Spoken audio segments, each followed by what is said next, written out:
In this tutorial, we're going to set up the chat input bar. The chat input bar contains a text view for the user to type a message and a send button for the user to send a message. So first, rename your class to ChatLogController and the file name as well.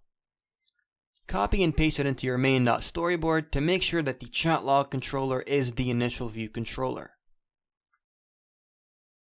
Import Chateau and Chateau Additions, and subclass base chat view controller so that we can inherit its override functions, and run the app.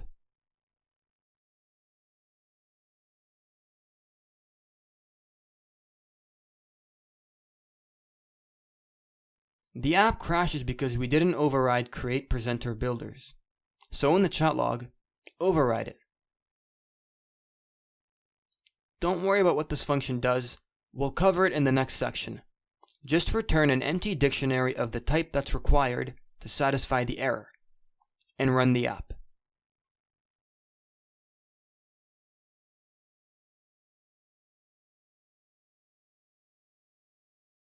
The app crashes again.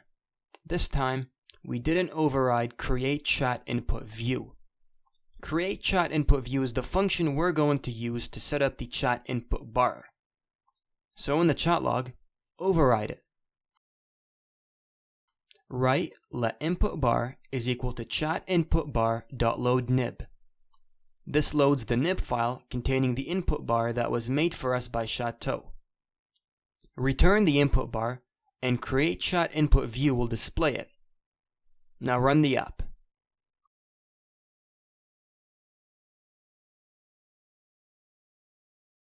The input bar shows and the app doesn't crash.